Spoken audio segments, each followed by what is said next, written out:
kod wach moro mopogore kata kamano ami Marceline thuolo monde kapok wadhi yueyo moro madendo. Marceline in korka kori okenge mage mosegoyo.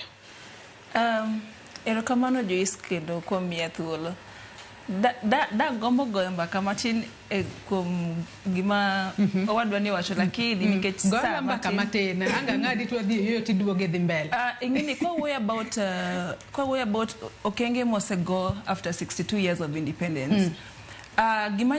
Gima nyalo kuongo wuoye mokuongo en about women leadership. Ingeni king'iyo kano chakore ne wantiere gi Charity Ngilu. We have someone called Grace Opio, the first female Grace Ogot. Grace yeah. Korido kaka king'iyo sani women leadership oseidho malainya. Wantiere gi Gladys Wanga, wantiere gi Milly, we have Esther Passaris and the rest gi medore mano nyisi ni nitiere okang' moro mosego. And about the same to ni Martha Karua no dhi walo mano ing'e no ken walo nikech mano ing'e ni no dhi walo no dhi fight ne someone's right nikech dong ing'e ni according to the constitution nitiere ka constitution ok inyal bukori abduct ng'ato. Koro en kaka ng'at mohero rights of human no dhi mondo odhi otimre nado odhi kata ka en gi ketho nitiere yore monego bed ni luwo mondo itimre nade mondo kumgo ng'amo ketho to kibukri abuka ni lal kodi. Koro an mano kanyal kwano ni en walo mano en gimoro ma very important.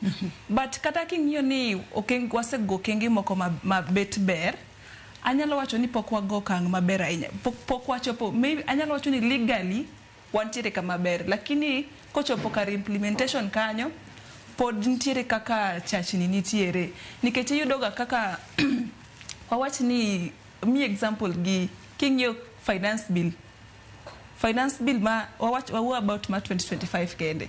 King'iyo finance bill nitiere kaka odhi chacho gik moko mang'eny in terms of education wantiere gimoro iluongo ni SHA. Koro SHA ni according to the finance bill 2025 onego bed ni ichule nyaka ng'ama ok dhi tich. Ing'eni NHIF ni ng'ado kuom jok ma dhi tich to be mana ka idwaro ido ka SHA okete ni idhi chul ng'ama ok dhi tich to onego bed ni chule iyo 1,000 ming'ade direct ibiro chulo lakini kaka ibiro chule be pok otimre nade ok onyisi maler kanyo. Idoga ka koro gimoro kaka education puonj wach ni pesa onge ma nyithi school dhi timo godo penj mano nyisi nang'o nitiere kamoro ma pod orem. Koro ka wadhi mbele gi discussion wadhi medo ng'iye matut.